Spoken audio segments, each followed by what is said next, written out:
For me, when it comes to manga, I feel like the beginning is the most important part. To get people to read your story through whatever amount of chapters they need to get through, they should get a good first impression to keep on moving with the story. A lot of mangas do this well, for example One Punch Man, Full Metal Alchemist, while some other mangas have slower starts like Part 6 of Jojo's Bizarre Adventure or One Piece to a certain extent. Regardless of what manga you are using as an example, the start of a manga should be what gets the reader not only viewing the next chapter, but also sets up a great first impression of your MC and in general what's going on in the overarching story. And I think a manga that does this really well and what we are talking about today is Chainsaw Man. I figured since the anime trailer came out and people were talking about it, I decided to step into the ring and talk about Chainsaw Man's perfect start and why specifically chapter 1 is so goddamn good. Now, we'll be mentioning stuff from later chapters during this video to show how chapter 1 reflects off of Denji and later events, so slight spoiler warning for those who haven't seen Chainsaw Man, and do not worry, you guys could still watch the video. I'll put a timestamp whenever I talk about spoilers,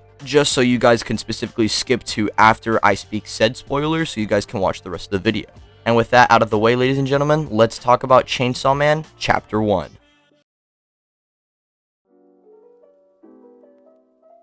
The first panel of the chapter opens up with Denji talking to his dog Pooch. I know his name is something else, like Poochita, or I don't know the exact name. I think I'm saying it wrong. I'm just gonna call him Pooch. But anyways, he's talking to Pooch about still having over 38 million yen to pay back as Denji prepares to kill a devil for a quick buck due to him currently doing that just to survive. We even see the people tasking Denji around treating him like a dog and laughing when he eats a cigarette just for a little money. He does whatever he's told to pay the loan his father owed them, but because he died, it's now up to Denji to do this. We see this in a flashback scene where Denji appears to be a lot younger and he's just looking at his dad's grave as he then encounters Pooch for the very first time. So this is us getting insight on these two first meeting each other, and Denji at this point is at such a low point he tells Pooch to simply kill him since he's a devil. But it's actually revealed that Pooch is injured and Denji not wanting the dog to die would feed him his blood, which heals devils. This would be their contract and Denji would then use Pooch to help him kill devils and be his only friend.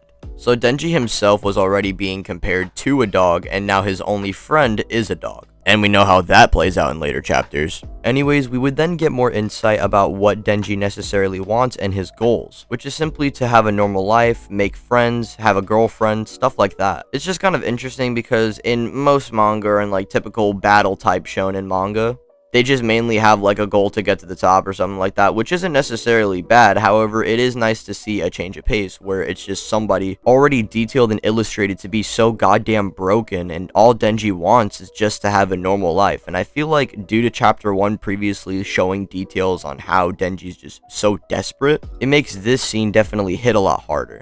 Okay, now I'm going to be talking about manga spoilers in 3, 2, 1. Now, it's kind of crazy that Denji had this established since chapter 1, and over the course of the manga, he develops those friendships such as with Aki and Power, but after they fall, Denji is at his lowest point, and for most of the manga would go to Makima for validation because throughout his whole life, that's all he's ever wanted. And I think looking at chapter 1 after you've already read all of Chainsaw Man and looking at this scene, it's great to see how since chapter 1 this was built up.